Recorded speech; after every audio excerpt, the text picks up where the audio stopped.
Weekend with journalist Sai. ఈ వారంలో ప్రధానంగా వరద బాధితులకు సంబంధించి పరిహారం విషయంలో ఒక క్లారిటీ ఇచ్చేసింది రాష్ట్ర ప్రభుత్వం.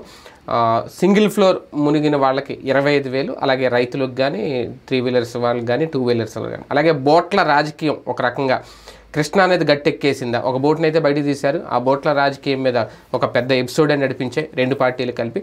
దానికి తోడు వైసీపీకి ఒక బ్యాడ్ న్యూస్ కూడా స్టార్ట్ అయిందా. కీలక నేతలు ఈ వారం రాజీనామాల పరం అయితే మొదలుపెట్టారు. బాలినేనితో మొదలైంది, అది ఎక్కడి వరకు వెళ్తుంది, ఎక్కడి వరకు ఆగుతుందని. క్యాబినెట్లో కూడా కీలక నిర్ణయాలు తీసుకున్నారు చంద్రబాబు నాయుడు గారు. సూపర్ 6 పథకాల గురించి కానీ, రేపు ఆయన అమలు చేయబోతున్న గతంలో ఇచ్చిన హామీలకు సంబంధించి కానీ, అలాగే జమిలీ ఎన్నికలకు సంబంధించి మోడీ ఫిక్స్ అయిపోయారు అనేది ఒక క్లారిటీ వచ్చేసింది. ఆ ఎన్నికలు ఎప్పుడు వస్తాయి ఏంటి, దాని తర్వాత దేశంలో మారే రాజకీయ పరిణామాలు, వీటన్నిటి మీద చర్చించే ప్రయత్నం చేద్దాం వాళ్ళకి వీకెండ్ విత్ జర్నలిస్ట్ స్థాయిలో. సార్, ముందుగా పరిహారం విషయంలో ఒక శభాష్ అనిపించుకున్నారా బాబు గారు? 10 రోజుల కష్టం లేదంటే జనాలు పడ్డ ఇబ్బందికి ఒక రకంగా కొంతవరకు పరిహారం, అంటే అంతా అన్నాను కానీ కొంతవరకు ఊరట లభించినట్టేనా? అంటే రాష్ట్ర చరిత్రలో చారిత్రాత్మకమైనటువంటి పరిహారం అని చెప్పడంలో అతిశయోక్తి ఏం లేదు. ఇప్పుడు ఇంతకుముందు సాధారణంగా అగ్ని ప్రమాదాలు జరిగినప్పుడు, రోడ్డు ప్రమాదాలు జరిగినప్పుడు ఒక 5 లక్షల రూపాయలు ఇవ్వడం. ఇప్పుడు ఇందులో కూడా వరద బాధితులకు 5 లక్షలే చనిపోయింది. అదే ఎల్జీ పాలిమర్స్ అప్పుడు 1 కోటి రూపాయలు ఇచ్చినప్పుడు ఏమన్నాం, అద్భుతంగా చేశారు అనుకున్నాం. అట్లాగే ఈ మధ్యన ఒక ఫార్మా కంపెనీ వైజాగ్లో పేలినప్పుడు చనిపోయినప్పుడు కూడా 1 కోటి రూపాయలు ఇప్పించింది కదా ప్రభుత్వం. దాంతోపాటు అప్పట్లో జగన్ గాయపడ్డటువంటి వాళ్ళకి 10,000 రూపాయల నుంచి 1,00,000 రూపాయలు ఇప్పిస్తే వీళ్ళు గాయపడ్డటువంటి వాళ్ళకి కూడా 15 లక్షలు ఏమో ఇప్పించారు. కాబట్టి మంచి పరిహారం ఇప్పించారు. అంటే ప్రభుత్వం ఇవ్వకపోయినా ఇప్పించేటటువంటి సంస్థలు ఈవెన్ ప్రభుత్వం ఇచ్చేటటువంటి పరిహారం విషయంలో కూడా అట్లాగే ఆలోచిస్తారు ఎంత అనేటట్టు. ఇంతవరకు గతంలో మ్యాక్సిమం ఇచ్చినటువంటి సందర్భం 10,000. నిండా మునిగిన వాళ్ళకి 10,000, పాక్షిక మునిగిన వాళ్ళకి 5,000. అదేది పాకలు ఉండి కొట్టుకుపోయినటువంటి వాళ్ళకి ఇస్తారు. ఇట్లా కంప్లీట్గా ఇళ్ళు అంటే ఇప్పటిదాకా ఉన్న మునకలన్నీ కూడా కృష్ణానది లోపల ప్రాంతాలు. ఇదివరకు ఏరియాల్లో మునిగినా కూడా కంప్లీట్ మునిగేది ఉండేది కాదు. మ్యాక్సిమం నడుము లోతు నీళ్లు ఉండటం అనేది చూసాం గతంలో ఈ ఏరియాలో. ఇట్లా 8 అడుగులు 7 నుంచి 9 అడుగుల మధ్యలో వచ్చినటువంటిది ఫస్ట్ టైం. కాబట్టి ఈ స్థాయిలో ఒక ఫ్లోర్ మునగడము ఫస్ట్ టైం. అది చారిత్రాత్మకం. అందులోకి ఆ ప్రాంతంలో వరద రావడం ఒక చారిత్రాత్మకం ఆ స్థాయిలో. అదే సందర్భంలో ఆ వరదకి ఇచ్చిన పరిహారం కూడా చారిత్రాత్మకమే. కాకపోతే అది సరిపోతుందా లేదా ఈ చర్చ దండకెక్కి. ఎందుకంటే ప్రభుత్వాలు అంతకు మించి చేయగలిగేది ఏం లేదు. అలాగే ముందు సమాచారం ఇవ్వలేదు, ఇవన్నీ ఇంతకు ముందే చర్చించుకున్నాం కాబట్టి ఇప్పుడు అనవసరం. ప్రభుత్వంగా చేయాల్సినటువంటి దాంట్లో 25,000 రూపాయలు అలాగిస్తానంటాం. అట్లాగే స్మాల్ స్కేల్ ఇండస్ట్రీస్ కానీ, రైతులు కానీ ప్రతి స్టెప్ బై స్టెప్ ఈవెన్ కోడికి 100 రూపాయలు లాంటిది కూడా పెట్టడం అనేటటువంటిది చాలా బాధ్యతాయుతమైనటువంటి నిర్ణయం. అంటే మెయిన్ పశు సంపద అనేది కూడా చాలా కీలకం. అలాగే పంటల మీద హెక్టార్కి ఎంత అని, అది కూడా 35,000. ఇదంతా అది సరిపోద్దా లేదా అనేది ఒకటి, అది అనేసుకున్నాం. కాబట్టి కోలుకోవడం అనేది అంత సాధ్యమా బాధితుల విషయంలో మాట్లాడుకోవాలనుకుంటే? అక్కడ కుటుంబాలలో మళ్ళీ కోలుకోవడానికి పేద కుటుంబాలకి ఒక 1.5-2 ఏళ్ళు పడుతుంది. మధ్యతరగతి కుటుంబాలకు కనీసం 4-5 ఏళ్ళు పడుతుంది మళ్ళీ ఇప్పుడు కోల్పోయి తిరిగి సాధించడానికి. ఎందుకు అంటే ఇక ఎగువ మధ్య తరగతి అయితే సరే డబ్బులు సంపాదించుకుంటారు కాబట్టి కొంచెం అనుకోవచ్చు.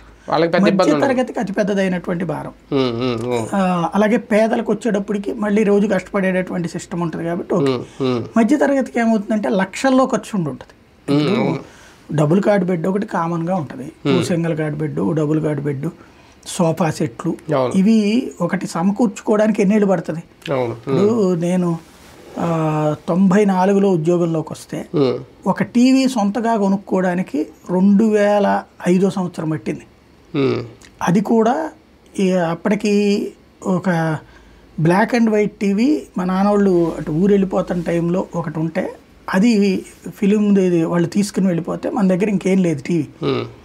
టీవీ లేకుండానే అన్నేళ్ళు ఉన్నాం. ఉన్న టైంలో ఏది నేను టీవీలో పనిచేస్తూ ఆ టైంలో ఇక ఏదో ఒకటి అంటే TV9కి చేరున్నాం. ఇక ఏదో ఎమర్జెన్సీది కావాలంటే అట్లాగా తెలియట్లేదు, ఫోన్ కానీ ఇట్లాంటివి కావాలంటే అప్పుడు ఇంటి దగ్గరలో ఉన్నటువంటి ఒక షాపు, చిన్న షాపు దగ్గరికి వెళ్ళి, అది ఏది సెకండ్ హ్యాండ్ అమ్మే షాప్ అనమాట, వెళ్ళి అడిగా అనమాట. ఏమన్నా తక్కువలో ఒక 2,000, 2,500 వస్తుందంటే మీరేంది ఇట్లా సెకండ్ హ్యాండ్ కొనుక్కోవడం ఏందని చెప్పి, మా దగ్గర డ్యామేజ్ అని చెప్పే పేరుతో ఎక్కడో చిన్న గీకుడు ఉంటుందండి, అవి మేము తక్కువకి ఇస్తాము, మీరు ఎంత ఇవ్వగలుగుతారో అంతే ఇవ్వండి, తీసుకెళ్ళి తర్వాత మీకు వచ్చినప్పుడు ఇద్దరు కానీ 7,500 ఎంత అన్నాడు అనమాట. అంటే అట్లా కాదులే అని చెప్పేసి అప్పుడే అదే రోజున మాకు ఈ శాలరీస్ ఏప్రిల్లో పెంచి సెప్టెంబర్లో ఇస్తారు పెంచిండు, అప్పుడే డబ్బులు వచ్చున్నాయి. అది తీసుకెళ్ళి దాంతో కొన్నా మొట్టమొదటిసారి. అంటే ఒక టీవీ కొనడానికి అంత టైం తీసుకుంది. అట్లాగే తర్వాత నేను వైజాగ్ వెళ్ళినప్పుడు డైనింగ్ టేబుల్ కొనుక్కోవడం కానీ, సోఫా కొనుక్కోవడం కానీ, డబుల్ కార్డ్ బెడ్ తిరుపతి వెళ్ళినప్పుడు కొన్నాం. అంటే ఏంటి, ఒక వస్తువు సమకూర్చుకోవడానికి 2 ఏళ్ళు 3 ఏళ్ళు 4 ఏళ్ళు జాగ్రత్తగా, అది కూడా ఈ బోనస్లు వస్తేను, ఈ శాలరీస్ పెరిగినప్పుడు ఇచ్చే పెంచిన అమౌంట్ లంసంగా ఇవ్వడం వలన ఇట్లాగ ఒక్కొక్క వస్తువు కొనడానికి ఒక్కొక్క ఏడాదికి ఒక్కొక్క వస్తువు సమకూర్చుకునేవాళ్ళు. అది కూడా ఈ పెద్ద కంపెనీల్లోకి వచ్చాక, అంతకుముందు అసలు ఆ సీనే లేదు. అది కూడా బట్టలు గట్లేం కొనకుండా ఓన్లీ ఇయే కొంటే అంత జాగ్రత్తగా చేసుకోవాల్సి వచ్చిన పరిస్థితి. ఇవాళ చూస్తే ఇవాళ అవన్నీ సమకూర్చుకోవాలంటే వీళ్ళకేం జీతాలేమి వరదల్లో ఉన్నారని ఎక్కువేమి ఇయ్యరు కదా, ప్లస్ 10 రోజుల జీతం కూడా పోద్ది వాళ్ళు వరదల్లో ఉద్యోగం చేయనటువంటి కారణం. అవన్నిటినీ మళ్ళీ సమకూర్చుకోవాలి అంటే చాలా టైం తీసుకుంటుంది. వాళ్ళు మాత్రం చాలా సఫర్ అవుతారు. కాబట్టి ఏం చేయగలుగుతారు, ప్రభుత్వం కూడా అంతకు మించి ఏం చేయలేదు. కానీ కొంతమందికి కొంతవరకు మాత్రం రిలీఫ్, అందులో అయితే ప్రభుత్వాన్ని మెచ్చుకోవాలి. ప్రాథమికమైనటువంటి రిలీఫ్ అయితే నో డౌట్. ఇంకా మిడిల్ క్లాస్ వాళ్ళకి అంటారు, ఇంకా కష్టాలు ఎవరో కూడా తీర్చలేరు. బోట్ల రాజకీయం మీద 2 పార్టీలు పెద్ద రాజకీయమే చేశాయి. మొత్తం మీద ఒక బోట్ని అయితే తీసుకొచ్చారు. ఒక రకంగా గట్టెక్కినట్టేనా ఆ కష్టం. ఇక ముందు అలాంటివి జరగకుండా ఉండాలంటే, ఇలాంటి ఫ్లోటింగ్స్ వచ్చినప్పుడు ఇక మీద ఏమైనా ప్రభుత్వం తీసుకోవాల్సిన జాగ్రత్తలు ఉన్నాయా? ఒకందుకు మంచిది, ఏ నుంచి బోట్లు కట్టేవాళ్ళు జాగ్రత్త గోళ్ళ దగ్గర పెట్టుకుని కడతారు. అదే, అవును. సేమ్ టైం ఇది ఒక పెద్ద అంటే చారిత్రాత్మకమైనటువంటిది అనాలి. ఎందుకంటే ఇలాంటి వింత చారిత్రాత్మకమైనటువంటి వ్యవహారం ఇంతవరకు ఎవరు వినుండరు, చూసుండరు. అంటే ఇందులో కీలక పాయింట్ ఏంటంటే తప్పిదం ఎక్కడది అనేది.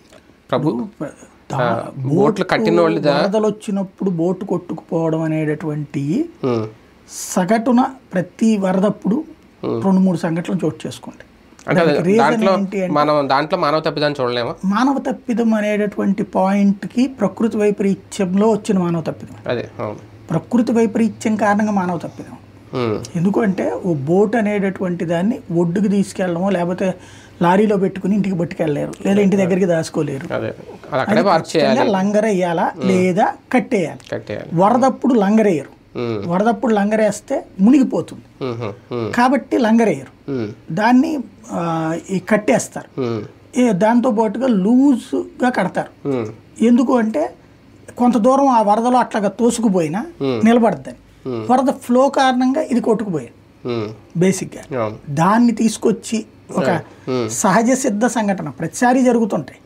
జరిగినప్పుడల్లా దాన్ని తీసుకొచ్చి ఇక పైన భవిష్యత్తులో ఈ దఫా ఏ కుట్ర అంటారో తెలియదు ప్రస్తుతం. అందులో అన్నిటికంటే నవ్వొచ్చేదల్లా దాంట్లో బ్యారేజీని కూల్చేయడం, ఒక బోటుతో బ్యారేజీలు కూల్చేయడం అనే కుట్ర కనుక సాధ్యం అనుకుంటే చైనా వాడు, బంగ్లాదేశ్ వాడు, శ్రీలంకోడు ఇంకేం చేయక్కర్ల, బోట్లు తలకాసిన బోట్లు పంపించేస్తే అయిపోతాయి, ఒడిగిపోతారు.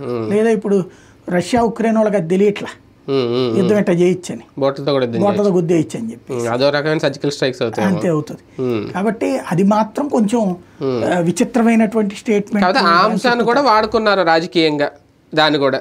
అంటే బేసిక్గా ఇప్పుడు దాంట్లో పత్రికల్లో వస్తున్న వార్తకి వాస్తవికతకి కంప్లీట్ తేడా ఉంటుంది. పత్రికల్లోనేమో దాంతో కుట్ర పన్నారు అది ఇదని, రాసినటువంటి ఎఫ్ఐఆర్లో ఏం పెట్టారు, నిర్లక్ష్యంగా కట్టేశారని. దాని వెనక కుట్ర ఉందేమో అనుమానిస్తామంటే చివరికి న్యాయమూర్తి గారు ఏమన్నారు, ఇది కూడా ఇవ్వనన్నారు, రిమాండ్ ఇవ్వనంటే వీళ్ళు గట్టిగా లేదంటే కుట్రది ఒక్కటి కనుక్కుంటాం అంటే సరే అన్నారు. పోనీ ఆ తర్వాత వాళ్ళని కుట్రని విచారించి ఏమైనా చేశారా? అయిపోయింది. ఓకే, వెంటనే బెయిల్ వచ్చేసిందంటే ఏంటి, యాక్చువల్గా ఒక వంతెనని కూల్చే కుట్ర అంటే 1,00,000 మందిని చంపే కుట్ర అంటే ఎవరికి ఇవ్వాలి అది దర్యాప్తు? జాతీయ దర్యాప్తు సంస్థ ఎన్ఐఏ జోక్యం చేసుకోవాలి. ఎందుకు 1,00,000 మందిని చంపడం అంటే ఉగ్రవాదం అవుతుంది. అది ఏమన్నా నార్మల్ ఇన్సిడెంటా? ఓ వంతెనలు కూల్చేయడం అంటే ఉగ్రవాదం అవుతుంది. ఉగ్రవాదం చేసే వాళ్ళని ఏం చేయాలి? అది రాజకీయం కాదు కదా. ఉగ్రవాదం చేసే వాళ్ళని కేంద్ర దర్యాప్తు సంస్థలకు అప్పగించాలి. రీసెర్చ్ అండ్ అనాలిసిస్ వింగ్కో, నేషనల్ ఇన్వెస్టిగేషన్ ఏజెన్సీకి అప్పచెప్పి చూడాలి. అదేం చేయలేదంటే ఇది జస్ట్ ఏంటంటే మన పోలీసులతో కాసేపు హంగామా, మిగతాదంతా దాన్ని ఏమంటారు ఒక మీడియా హైప్తో ఈ చర్చ నుంచి పక్కకి తీసుకెళ్లారు. వరదల్లో ముందస్తు సమాచారం ఇవ్వలేదన్నటువంటిదో, లేకపోతే అమరావతిలో కొన్ని నీళ్లు వచ్చినాయి అన్నటువంటిదో వాగుల వల్ల, ఇవి పక్కకి వెళ్ళిపోయినాయి అనమాట. క్యాబినెట్లో చంద్రబాబు నాయుడు గారు తీసుకున్న కొన్ని నిర్ణయాలు ఒక రకంగా అంటే ఆయన ఇచ్చిన హామీలు నెరవేర్చడం స్టార్ట్ అయిందని అనుకోవాలా పాలన? అంటే ఈ నెల రోజులు ఎక్కువ ఈ వరదలు దీంతో వెళ్ళిపోయింది, కానీ చాలా వరకు ఇంకా మొదలు పెట్టలేదు హామీలు. దానికి శ్రీకారం చుట్టారని అనుకోవాలా? ఇది గ్యాస్ సిలిండర్ ఇంకా అన్నీ గ్యాస్ కానీ రేపటి నుంచి అన్న క్యాంటీన్ ఇవన్నీ ఆల్రెడీ మొదలు పెట్టేశారు అనుకోండి. ఒక్కొక్కటి ఇక నుంచి మద్యం పాలసీకి సంబంధించి పథకాలలో ఉన్నటువంటిది అయితే ఇంకా బిగిన్ కాల, అందులో గ్యాస్ సిలిండర్లు బిగిన్ చేయబోతున్నారు దీపావళి నుంచి.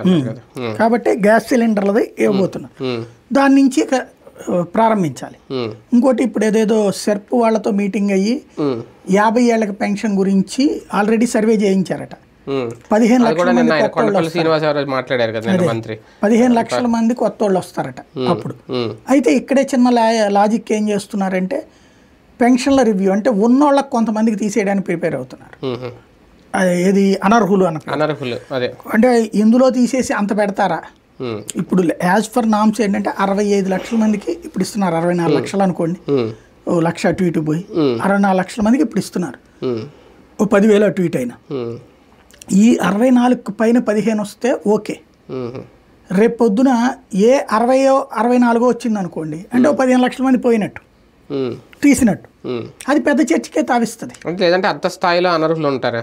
అంత భారీ స్థాయిలో తీసేసి అంతగా అనర్హులు ఉంటారా? అంటే ఇప్పుడు మనకి అనర్హత అనే పాయింట్ ఏమంటారు, ప్రభుత్వాల ఆలోచన దృక్పథాన్ని బట్టి ఉంటుంది.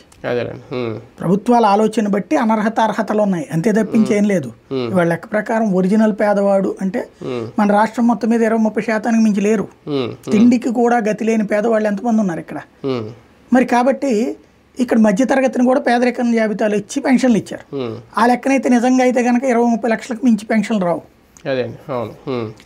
కానీ మధ్యతరగతికి ఈ పెన్షన్ అలవాటు పడ్డోళ్ళు ఇప్పుడు మేబీ వాళ్ళల్లో పార్టీ సింపథైజర్స్ అయిన తెలుగుదేశం, జనసేన, బీజేపీ వాళ్ళకి ఉంచి మిగతా వాళ్ళకి తీసేయచ్చు, వైఎస్ఆర్ కాంగ్రెస్ పార్టీ వాళ్ళకి. అసలే పేదల్ని తీయకపోవచ్చు, వీళ్ళని తీసేయచ్చు మేబీ. అంటే బిలో పావర్టీ లైన్ కనుక చూసుకుంటే అంటే కొన్ని కేంద్ర రూల్స్ ఉన్నాయి కదా, ఎంత current bill below poverty line వాళ్ళకి తీయరు నాకు తెలిసి. వాళ్ళకి తీయకుండా మధ్యతరగతికి కూడా ఇచ్చాడు జగన్మోహన్ రెడ్డి. అదే అంటే నేను అనేది వాళ్ళే ఉండాలి అని అనుకుంటే మిగిలిన అంటే దాదాపు సగం మంది అయినా పోతాయి కదా పింఛన్లు అనేది. అదే అనేది అట్లాగే సగం తీసేయాలి. ఆ సగం తీసేటటువంటి సందర్భంలో టీడీపీ, జనసేన, బీజేపీ వాళ్ళ వరకు ఉంచి వాళ్ళ అభిమానులు వైసీపీ వాళ్ళే తీసేయచ్చు అందులో. అంటే యాజ్ ఫర్ నామ్స్ అయితే అనర్హులు 30 లక్షలు ఉంటారు. ఎందుకంటే నీతి ఆయోగ్ చెప్పిన లెక్కల ప్రకారం రాష్ట్రం మొత్తం మీద కలిపితే 30 లక్షలు 30% ఉన్నది. ఇది 30 లక్షల కుటుంబాలు. ఇక్కడ ఇస్తున్నటువంటిది 67 లక్షల కుటుంబాలు. కాబట్టి అలాగే రేషన్ కార్డులో చూసుకున్న కేంద్రం ఇస్తోంది 85 లక్షలు, మనం ఇక్కడ ఇస్తోంది 1,47 లక్షలు. అంటే దాదాపు 60 లక్షలు అక్కడ అనర్హులు ఉన్నారు. అవన్నీ తీసేస్తే గగ్గోలు ఎత్తిపోతుంది. అయితే ఈ అనర్హులు అనేవాళ్ళు ఎవరు? అట్లాగని కోటీశ్వర్లు కాదు, వీళ్ళు పేదరికానికి ఎక్కువ, ధనికానికి తక్కువ, అంటే మధ్యతరగతి ఓ రకంగా. యాజ్ ఫర్ నామ్స్ అయితే అనర్హులే, మధ్యతరగతి కాబట్టి. కానీ విషయం అయితే ఇప్పుడు వాళ్ళల్లో ఎంతమందిని తీసేస్తారంటే నేను అనుకోవడం అయితే వైసీపీకి సంబంధించినటువంటి అనర్హుల్ని తీసేసి వాళ్ళ పార్టీల వాళ్ళకి ఉంచుకోవడంతో పాటు వాళ్ళ పార్టీలకు సంబంధించిన వాళ్ళు కొత్త వాళ్ళకి కూడా ఇచ్చుకోవచ్చు. కొంతమందికి ఇచ్చుకుని టోటల్గా 60-65 దగ్గరే రన్నింగ్లో పెడతారేమో. మ్యాక్సిమం 70, ఏది ఈ కొత్తగా చెప్పిన 15తో కూడా కలిపి మ్యాక్సిమం 60-70 మధ్యలో నడుపుతారు. ఇంకా తగ్గింది అనుకోండి అన్రెస్ట్ వస్తుంది స్టేట్లో. ఒక అద్భుతమైన మద్యం పాలసీకి శ్రీకారం చుట్టబోతుందా తెలుగుదేశం పార్టీ ప్రభుత్వం? నిజంగా అంటే చాలామంది అసలు 99 రూపాయలకి క్వార్టర్ ఎలా ఇస్తారని కూడా ఇప్పుడు ప్రశ్నిస్తున్నారు మీడియాలో.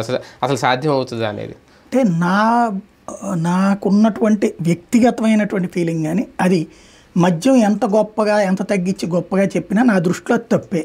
అది పక్కన పెడితే 99 రూపాయలకి మద్యం ఇస్తే సంతోషమే తాగుబోతులకి. అదే సందర్భంలో ఇప్పుడు అసోసియేషన్ వాళ్ళే అడిగారు. ఇప్పుడు సాధారణంగా ఇక్కడ లిక్కర్లో చీఫ్ లిక్కర్ ఉంటుంది, ఇదివరకు 50 రూపాయలు, ఇప్పుడు అది జగన్ హయాంలో 180-200 చేశారన్నారు. నాకైతే లిక్కర్ బ్రాండ్లు తెలియదు కాబట్టి చెప్పలేనది. అట్లాంటిది దానికి పెంచారు అన్నటువంటి. అదొకటి 99 రూపాయలకి ఇస్తారా? ఎందుకంటే క్వార్టర్ అని చెప్పేశారు ముందు. అందులోకి ఇప్పుడు వీళ్ళు అనేది బ్రాండెడ్ అంటున్నారు, నాణ్యత అంటున్నారు. అంటే మామూలుగా జనరల్గా మాట్లాడుకుంటే రేట్ తగ్గించారంటే ఆటోమేటిక్గా క్వాలిటీ తగ్గిపోద్దేదో అనుకుంటాం కదా మనం, ఏదైనా ఒక పెట్రోల్ అయినా ఇంకోటైనా. అలాంటిది మద్యంలో బ్రాండెడ్ నాణ్యతతో కూడిన మద్యం ఇస్తామని అంటున్నారు కదా 99 రూపాయలకి. అది ఇస్తే అద్భుతమైన పాలసీ, ఎలా సాధ్యం అనేది ఇక్కడ ప్రశ్న. బేసిక్గా మాట ఒకటి ఉంటుంది, ప్రచారం పరంగా ప్రాక్టికాలిటీ చాలా తేడా ఉంటుంది. అవి మనం చూస్తున్నది. రేపు ఇది కూడా అంతే ఉంటుంది. అన్ని బ్రాండ్లు 99కి రావు. ఏదో పాత రోజుల్లో ఉన్న చీఫ్ లిక్కర్ తరహా బ్రాండ్లు 99 అంటే పాత రోజుల్లో చీఫ్ లిక్కర్ అమ్మారు కదా, ఆ చీఫ్ లిక్కర్ అప్పట్లో 50 రూపాయలు ఉన్నాయి, ఇప్పుడు ఏమన్నా 99 రూపాయలకి ఇవ్వచ్చు. ఆ బీర్లు అవి వచ్చేటప్పటికి ఏవైతే 300 500 ఉంటాయో అవేమి క్వార్టర్లు ఇవ్వకపోవచ్చు, అవి తగ్గవులేండి, అవి తగ్గకపోవచ్చు. అంటే క్వాలిటీ హై దీంట్లో ఉన్నటువంటి చేయకపోవచ్చు. మళ్ళీ అందులో ప్రీమియర్ షాపులు అంటున్నారు కదా, క్వాలిటీ అన్నీ అటు వెళ్ళిపోతాయి. డిఫరెంట్ మళ్ళీ అవన్నీ ఇంకా బాగా క్వాలిటీ కాస్ట్లీ అవన్నీ అటు వెళ్ళిపోతాయి. ఇక్కడ మాత్రం మద్యం మీద ఇమీడియట్ గా డెసిషన్ తీసుకోవడం ఇప్పటివరకు ఏమైనా లేట్ అయిందా? అంటే మందుబాబుల ఓట్ల వల్ల గెలిచారు అనేది కొంతవరకు అట్లా లేదు, లేటే ఉంది. 100 రోజుల్లోనే తీసేసుకున్నట్టే కదా నిర్ణయం. మెయిన్ ఏంటంటే గవర్నమెంట్లోనే ఉంచాలన్నటువంటిది చాలా బలంగా అధికార యంత్రాంగం నుంచి ఉన్న ఫీడ్బ్యాక్ వాళ్ళకి. ఎందుకంటే గవర్నమెంట్లో ఉన్నప్పుడు ఏడాది 25,000 కోట్లు అనేది లంసంగా కనిపించింది అక్కడ ఒకటి. ఇప్పుడు దాన్ని ప్రైవేట్కి ఇస్తే కనుక మనకు వచ్చేది స్టార్టింగ్ డబ్బులు ఒకటే. ఆ తర్వాత మన వాళ్ళు ఇదంతా గ్రౌండ్ లెవెల్లో ఇక బెల్ట్ షాపులు అనేవి ఇవన్నీ విచ్చలవిడిగా తయారవుతాయి. వాళ్ళు చెప్పారు ముందు, అందువలన ఇన్ని రోజులు ఆగారు. అంటే ఇట్లాగే ఉంచుతూ రేటు కొంచెం తగ్గించి అన్ని రకాల బ్రాండ్లు పెడితే పోతుంది కదా అనేటువంటిది ఇప్పటిదాకా ఆలోచించడం వల్ల లేట్ అయింది. అంటే ఎందుకంటే వీళ్ళు చూసి వచ్చిన వాటిలో ఢిల్లీ కేరళ ఇవి కూడా చూసారు. ఢిల్లీలో కేరళలో గవర్నమెంట్ మద్యం దుకాణాలే ఉంటాయి. అలాగే గుజరాత్ తర్వాత బీహార్లో మద్య నిషేధం ఉంది. కాబట్టి వీళ్ళు పక్కన ఉన్నటువంటి తెలంగాణని మాత్రమే ఆదర్శంగా తీసుకున్నారు. తెలంగాణలో కేసీఆర్ వచ్చాక విచ్చలవిడిగా మద్యం దుకాణాలు పెంచేశాడు. అదేవిధంగా ఇక్కడ కూడా మద్యం దుకాణాలు, ప్రైవేట్ మద్యం దుకాణాలు కరెక్ట్ అన్నటువంటిది వీళ్ళు ఇచ్చినటువంటిది. ఏంటంటే డబ్బులు వస్తాయి అన్నట్టు. కానీ ప్రైవేట్ పరం చేయడం అంటే కొంతవరకు కొంతమందికి ఉపాధి కూడా ఇచ్చినట్టు అవుతుంది. అంటే ఈసారి వీళ్ళు చెప్పిన లెక్క అంతే కదా. ఇప్పుడు 12,000 మందికి వచ్చినాయి ఇది జగన్ హయాంలో, ఇప్పుడు 50,000 మంది ఉద్యోగులు అవుతారు. అంటే ఇప్పుడు కొత్తగా కూడా యాడ్ చేస్తున్నట్టున్నారు కదా వీళ్ళని, గీత కార్మికులకి. అది కూడా అవి మామూలే, అవి వాటిట్లలో కొత్తగా అయ్యేదేం కాదు. వాళ్ళు కొంత లబ్ధి పొందుతారు. అంటే గీత కార్మికులు సహజంగా మనకేమీ మద్యం దుకాణం పెట్టుకునేటువంటి ఆర్థిక స్తోమత ఉంటే పెట్టుకుంటారు. ఇప్పుడు ఏమవుతుందంటే తెలుగుదేశం పార్టీ వాళ్ళు, జనసేన వాళ్ళు ఆ ఏరియా షాపులు వాళ్ళకని అనుకున్నటువంటి వాళ్ళు, ఆ నాయకులు వాళ్ళ పేరుతో టెండర్ వేసి, పేరు వాళ్ళది ఉంటుంది, డబ్బులు వీళ్ళు పెట్టుబడి పెడతారు, వాళ్ళకు 50,000 లక్ష ఇస్తారు. ఇప్పుడు సాంతం ఒక సాధారణ గీత కార్మికుడు 80 లక్షల రూపాయలు పెట్టి తీసుకుంటాడా షాపు?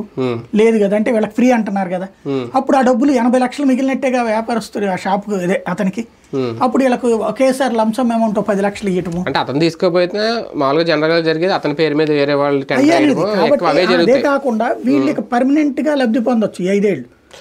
అంటే ఇప్పుడు అట్లా షాప్ పెట్టుకుంది, ఇప్పుడు వీళ్ళకి డబ్బులు లేకుండా ఇచ్చారనుకోండి, 80 లక్షలు మిగిలిపోయింది.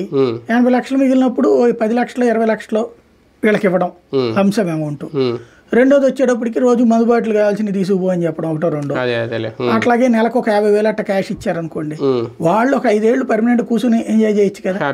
లేదా షాప్ నడిపే బాధ్యత అలాగే అప్పచెప్పించి పెట్టుబడి పెట్టి వీళ్ళు లాభం సంపాదించుకోవచ్చు కదా. ఒక రకంగా ఆ కల్లుగీత కార్మికులకి అది మంచి బెనిఫిట్. అది ఏది తెలుగుదేశాన్ని నమ్ముకున్నటువంటి ఆయా కులస్తులకి ప్రయోజనం అవుతుంది. అది మంచి బెనిఫిట్. పార్టీ పరంగా కూడా తెలుగుదేశం పార్టీ చేస్తున్న రాజకీయంతో వైసీపీకి ఇప్పుడు అసలైన కష్టాలు ఏమన్నా మొదలైనవి అంటే ఒక టీడీపీ అని కాదు, టీడీపీ జనసేన బాలినేని రాజీనామా కానీ, సామినేని ఉదయభాన్ రాజీనామా, ఇంకా 2-3 పేర్లు కూడా వినిపిస్తున్నాయి. ఇదంతా కష్టకాలం ఇప్పుడు మొదలైందా, ఆల్రెడీ ఉన్నదే, ఇప్పుడు ఏమైనా పెరిగిందా జగన్? వైఎస్ఆర్ కాంగ్రెస్ పార్టీకి కష్టకాలం అనేది ఇవాళ కాదు. అది పార్టీ పెట్టినప్పటి నుంచి వస్తుంటాం. దాన్ని ఏమంటారు, ఆయారం గయారంలు చాలా ఉన్నారు. 23 మంది ఎమ్మెల్యేలు వెళ్ళారు ఇంతకుముందు. ఏమైంది, 4 ఎంపీలు వెళ్ళారు. మళ్ళీ అధికారంలోకి వచ్చింది. అధికారం దిగినప్పుడల్లా వెళ్ళిపోతూ ఉంటారు. అవి సహజం. కాంగ్రెస్ పార్టీ నుంచి ఎంతమంది పోయారు బీఆర్ఎస్కి. అట్లాగే అసలు కాంగ్రెస్ పార్టీ ఏమైపోయింది, ఆంధ్రాలో ఆ నాయకులే కదా వైసీపీలో ఉంది. కాబట్టి ఈ సహజం. కాకపోతే జగన్కి సంబంధించినంత వరకు మళ్ళీ ఇప్పుడు ఒకళ్ళని తయారు చేసుకోవడానికి కొంత టైం. అంటే 2014 ఇంత దారుణమైన పరిస్థితి లేదు కదా వైసీపీకి, అప్పుడు బాగానే ఉన్నారు. అప్పుడే కదా 23 మంది ఎమ్మెల్యేలు, 23 మంది వెళ్ళారు అంతే. 23 మంది ఎమ్మెల్యేలు, 4 ఎంపీలు. కానీ అప్పుడు గెలిచిన 67 సీట్లు. అవును, అప్పుడు గెలిచిన మనం లెక్కేస్తున్నాం, కానీ ఉన్నటువంటి వాళ్ళు వెళ్ళటం అనేది కదా లెక్క. ఇప్పుడు కూడా 2 ఎంపీలు పోయారు. అట్లాగే ఉంటుంది ప్రాక్టికల్గా వచ్చేవాళ్ళు అయారాం గయారాం కల్చర్ ఉంటుంది. కాకపోతే ఒక చోట పోయిన చోట కొత్తగా తయారు చేసుకోవడం అన్నటువంటిది టైం టేకింగ్ ప్యాటర్న్. ప్లస్ ఇప్పటికిప్పుడు రారు, మేబీ 2-3 ఏళ్ళు అయ్యాక ఎలక్షన్స్కి దగ్గరికి వచ్చినప్పుడు మళ్ళీ నాయకులు ఎగబడతారు. అందరికీ తెలుగుదేశం, జనసేన, బీజేపీలకి సీట్లు ఏం రావు కదా, రేపు అక్కడ రానటువంటి వాళ్ళు ఉంటారు. వాళ్ళు ఎక్కడికి పోవాలా? ఇక్కడ ఇంకొక ఆల్టర్నేటివ్ కూడా లేదు కదా, వీళ్ళు ఒక్కళ్ళే కదా. క్రిందసారి ఎందుకు పోయారు బీజేపీకి, జనసేనకి చాలా మంది? వైసీపీ వాళ్ళు కాంగ్రెస్కి కూడా పోయారుగా, సిట్టింగ్ ఎమ్మెల్యేలు, మంత్రులు కూడా. ఎందుకని? అవకాశాలు దక్కనప్పుడు ఇంట్లో కూర్చోరు కదా, ఏదో ఒకటి. అప్పుడు ఇందులో వాళ్ళు అడుగుపోవచ్చు, లేదా ఈ లోపు జగన్ ఏమైనా కొత్త వాళ్ళని తయారు చేసుకోవచ్చు. అది కొత్త వాళ్ళు ఇప్పటికిప్పుడు తయారు గారు నాకు తెలిసి అది 2 ఏళ్ళు పడుతుంది. అది ఆ టెంపోని బట్టి వస్తుంది. కానీ జగన్ గారి విషయంలో కొత్త వాళ్ళకి ఛాన్స్ ఇస్తారు, దానికి ఒప్పుకోవాలి. కొత్త వాళ్ళని తయారు చేస్తారా? ఇప్పుడు అతను ఎప్పుడు కూడా దాన్ని ఏమంటారు, పొలిటికల్ ఇండస్ట్రియలిస్ట్. తయారు చేయడం, వాళ్ళు వెళ్ళిపోతూ ఉంటుంటారు. ఇప్పుడు ఫర్ ఎగ్జాంపుల్ మంత్రి సుభాష్ ఇప్పుడు వైసీపీనే కదా, ఇప్పుడు అటు వెళ్ళలేదా? ఇదే బీజేపీ, వాస్తవంగా బీజేపీకి వెళ్ళాలి అతను, బీజేపీకి వెళ్ళాల్సిన వాడు తెలుగుదేశానికి వెళ్ళాడు. కాబట్టి ఇట్లాంటి కొన్ని లెక్కలు ఉంటాయి. ప్రాక్టికల్గా ఏంటంటే రాజకీయాల్లో ఎవరు కూడా ఖాళీ కూర్చోవాలనుకోరు, ఏదో ఒక దాంట్లో పోటీ చెయ్యాలనినే ఉంటుంది. దానికి సాక్ష్యం ఆదిమూలం, సచివేడు, లేకపోతే మంత్రులు కొంతమంది, ఇవన్నీ సహజంగా జరిగిపోతూ ఉంటుంటాయి. కాకపోతే వలసలు పోయినటువంటి వాళ్ళల్లో సొంత మనుషులు కావడం, ఇప్పుడు మోపిదేవి పోవడమే ఒక పెద్ద షాక్, బాలినేని పోవడం ఇంకొక షాక్. కాబట్టి అది సహజం ఆయనకి. వెళ్ళిపోయిన తర్వాత, అంటే బాలినేని విషయం గురించి నేను మాట్లాడుతున్నాను, వెళ్ళిపోయిన తర్వాత వాళ్ళు ఇస్తున్న ఎక్స్ప్లెనేషన్ ఎంతవరకు రీజనబుల్గా అనిపిస్తుంది? ఖచ్చితంగా వాళ్ళు అనుభవించింది వాళ్ళు చెప్తున్నారు, మనం కాదని ఎందుకు అనాలి? వాళ్ళు అనుభవించింది అది. రాజకీయ ప్రాధాన్యత లేకపోవడం అనేది మెయిన్ చెప్తున్న కారణం. ఎవరు చెప్తున్నా అంటే జగన్ దగ్గర వీళ్ళు అంత ఎక్కువ ఆశిస్తున్నారా? జగన్ లేదంటే అంత వీళ్ళకి ఇవ్వట్లేదా ప్రయారిటీ? ఇప్పుడు పబ్లిక్ చూస్తున్నారు ఏం జరుగుతుంది అనేది. బాలినేని ఎన్నిసార్లు అలిగాడు, ఎన్ని స్టేట్మెంట్లు ఇచ్చాడు, ఇచ్చిన తర్వాత జగన్ ఎన్నిసార్లు పిలిపించుకుని మాట్లాడాడు. ఇంకేం రాజకీయ ప్రాధాన్యం ఇవ్వాలి? ఇంకోటి సుబ్బారెడ్డిని పక్కన పెట్టి ఆయన చేతికే జిల్లా అప్పచెప్పాడు. ఇంకేం రాజకీయ ప్రాధాన్యం ఇవ్వాలి? చెవిరెడ్డిని తీసుకొచ్చి పెట్టాడు అంటే ఈయన చెప్పిన మాగుంటకి ఇవ్వలేదని. మాగుంటకి మరి అంతకుముందు ఇచ్చాడుగా, ఏం చెప్పాడని. మరి ఆ మాగుంట తెలుగుదేశానికి అనుకూలంగా ఎందుకు పనిచేసి పెట్టాడు? ఎక్కడొచ్చింది క్లాషు? మాగుంట విషయంలో తెలుగుదేశం పార్టీకి ఫండింగ్ పంపించాడు ఆయన, మాగుంట.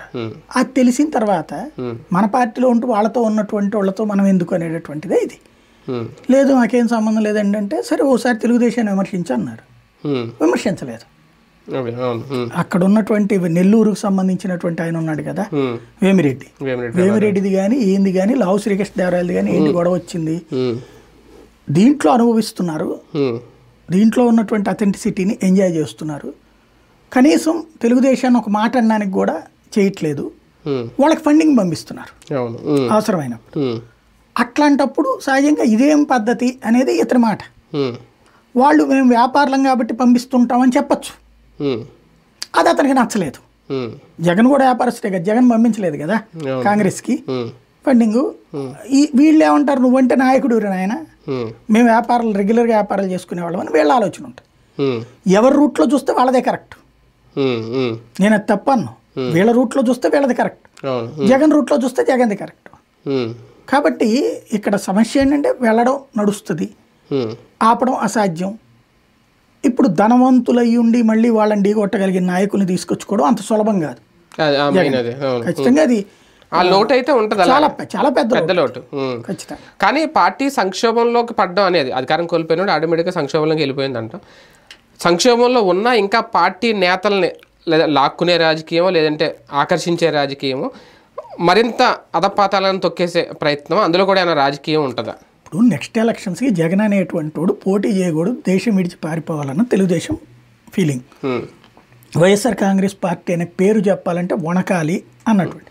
ఆ పార్టీ పేరు చెప్తే ఎవరు వెళ్ళకూడదు, పార్టీలో కూడా చేరకూడదు. వెళ్ళకూడదు కాదు, అసలు పేరు తలుచుకోవాలంటే వణుకు పుట్టాలా, జగన్ బొమ్మ చూడాలంటే వణుకు పుట్టాలా, ఇది వీళ్ళ ఉద్దేశం. అంత కసిగా వీళ్ళు చూస్తున్నారు. ఎందుకంటే ఇంతకుముందు చంద్రబాబు నాయుడు తెలుగుదేశం వాళ్ళకి అట్లాంటి వణుకు పుట్టించాడు జగన్. దాదాపు ఈవెన్ చంద్రబాబు అరెస్ట్ అయినప్పుడు బయటికి రావడానికి కూడా భయపడ్డటువంటి సందర్భం కదా.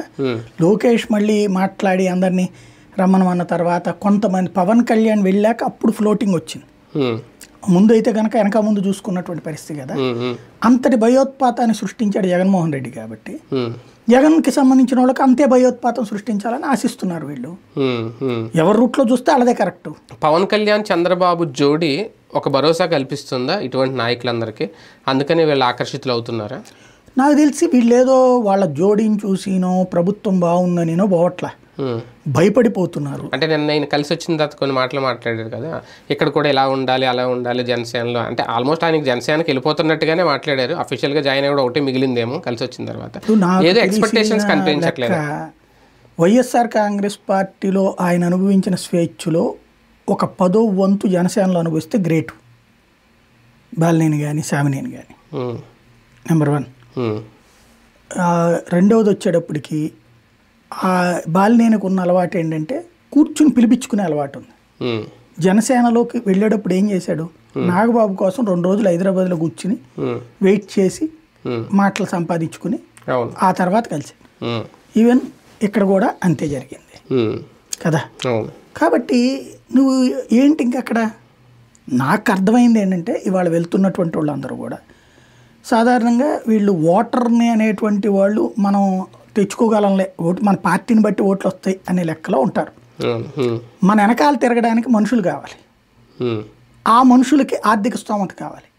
ఆ మనుషులు భయపడకుండా ఉంటే మన వెనకాల జిందాబాదులు కొట్టే వాళ్ళు లేకపోతే రాజకీయాలు వేస్ట్. జిందాబాదులు కొట్టాలంటే ప్రతిపక్షంలో ఉన్నప్పుడు భయపడే పరిస్థితి ఇప్పుడు, అంతే కదా.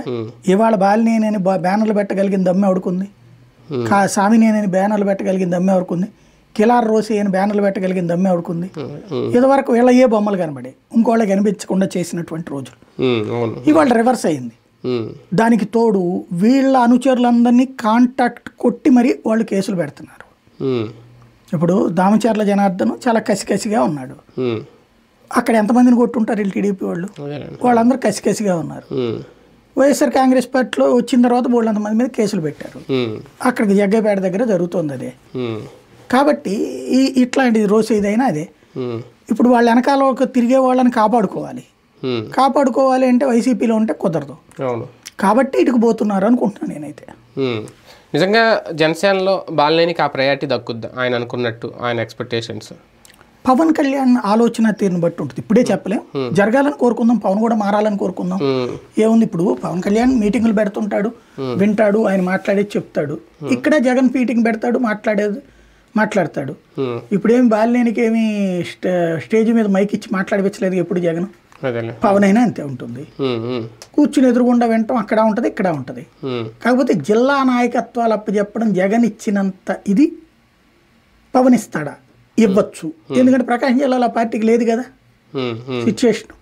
సామినేనికి ఆ ఛాన్స్ రాకపోవచ్చు, నియోజకవర్గానికి వరకు పరిమితం చేయొచ్చు, ఎందుకంటే కృష్ణా జిల్లాలో కొంచెం బలంగానే ఉన్నారు జనసేన, కాబట్టి అక్కడ అంత సీన్ ఇవ్వకపోవచ్చు.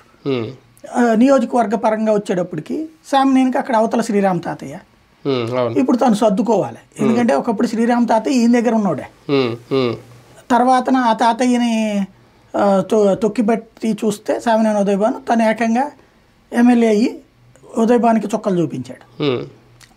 ఇప్పుడు మనం వినే ఈ గొడవలన్నీ నేను ఆ రోజుల్లోనే కవర్ చేశాను. ఉదయభాను వర్సెస్ శ్రీరామ్ తాతయ్య, వాళ్ళ బ్రదర్ని ఈయన కొట్టించడం, ఎట్లాంటివి అని. ఇప్పుడు ఈ 2 చోట్ల కూడా ఏంటంటే వీళ్ళు వెళ్తున్నది జనసేనలోకి. తెలుగుదేశం పార్టీ జనసేన కూటములు సర్దుకోవాలి, అక్కడ లోకల్ టీడీపీ లీటర్లతో సర్దుకోవాలి.